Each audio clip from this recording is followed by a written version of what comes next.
All right, Skinny, less than a week out from the Bengals going out to Washington to take on the Commanders, and some injury updates today. We saw Jermaine Burton on the practice field working on the rehab field. We also saw him going around the bubble a little bit as well. Yeah, it's been strange. I mean, he did practice on Saturday. Asked Zach Taylor in his press conference, I said, when did he get hurt and what is it? He said he thought he might have gotten hurt in the game. Again, didn't tell us what it was. But then had an off day Friday. Came back and practiced in full on Saturday, but apparently then something started swelling up because then we didn't see him at all on Sunday. Didn't even see him on the rehab field on Sunday.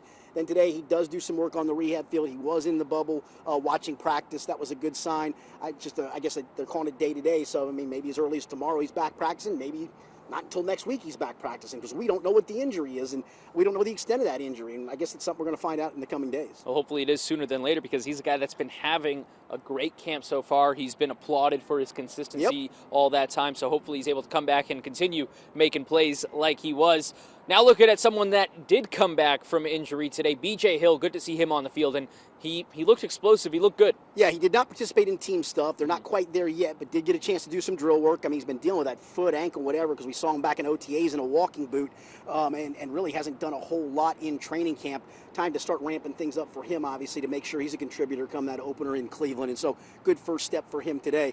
On the other side of it, though, we didn't see T. Higgins in the 11-on-11, the 2-minute drill at the end of practice. Don't know if that was just a management thing. Again, they've been talking about managing him through practices because of his past hamstring issues. That may have been all that was. And DJ Turner also, he was in uniform but didn't have his helmet, didn't participate in team stuff. Saw Joseph Osai go in and out, Miles Murphy go in and out. Saw Shamar Stewart get some run with the first team defense because of that. So, I think you're seeing some more of trying to get him integrated with that first group.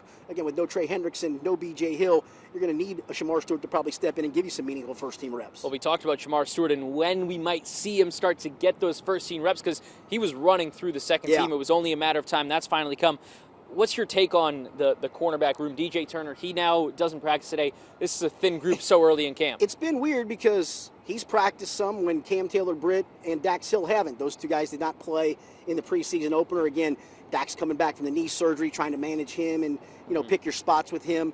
Cam Taylor-Britt, we've seen him a bunch of times. We've talked about on the podcast before, getting stretched out during practices, but good to see him back out there today going full. But then you'd like to have your full complement to see what that looks like, right? So then no DJ Turner today. We saw DJ Ivey have a little bit of a bounce-back practice, although he gave up a big pass to Andre Yoshavash up the side. Actually, Josh Newton gave up the pass to Andre Yoshavash down the sideline against Joe Burrow and company.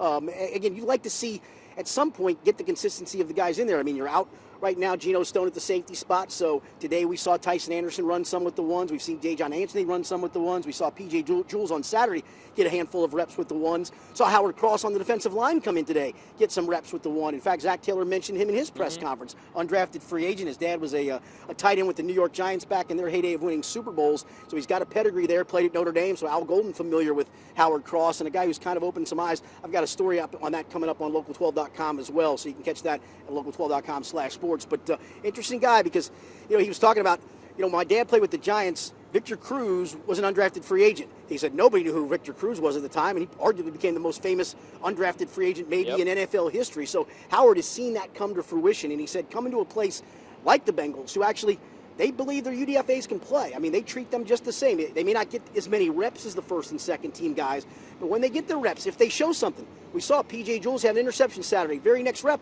he's running with the first team.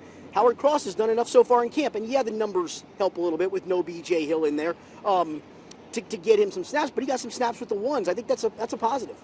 All right, I want to go back to the middle of that point. You brought up the Andre Yoshavash catch over Josh Newton.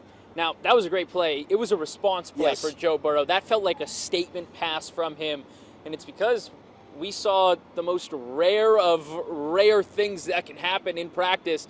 It was a Joe Burrow interception. Yeah, and so they were doing at the end of practice a 2-minute drill in different phases. They did almost a full 2-minute drill one time, ran a minute 50. The second one was a shorter, condensed period of time that actually ended up, I think, 20-some-odd seconds. They ended up kicking a field goal.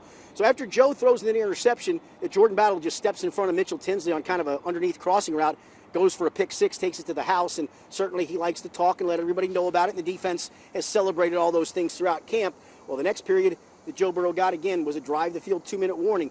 A couple of us were standing there talking to each other and said, do they need 3 or do they need 7? We don't know what they need. Well, it didn't matter. Joe Burrow throws a dime down the right sideline to Andre Yoshavash, who got well behind Josh Newton, and you could tell that was almost like, okay, guys, you had your fun. I'm going to have mine now. I absolutely love it. We're now less than a week away from the Bengals' second preseason game where, like Zach Taylor said before the first one, this is the one that they're probably going to see the first team and the offense play a little bit more. We saw 2 drives last Thursday. Yeah, I think you'll see more than 2 drives again unless things go haywire with the offensive line, and they didn't go haywire. I know everybody's on Lucas Patrick for not playing well in the opener. He was fine. He wasn't great. He wasn't an all-pro. Joe Burrow didn't get sacked, didn't get hit. And so, I think you'd like to see a bigger sample size of that. You don't want to see Joe getting hit, though. So I think you'll see at least 3 series this time around, maybe a 4th if things aren't going well, or if they're going well enough that, hey, let's just do this one more time and maybe get a 2-minute drill in even, something along those lines. So it will be interesting to see how much, and hopefully he tips his hand maybe towards us a little bit later in the week when we talk to Zach Taylor again on Saturday. All right, well, that'll do it from this Tuesday Bengals practice. Busy week of training camp ahead of that second preseason game.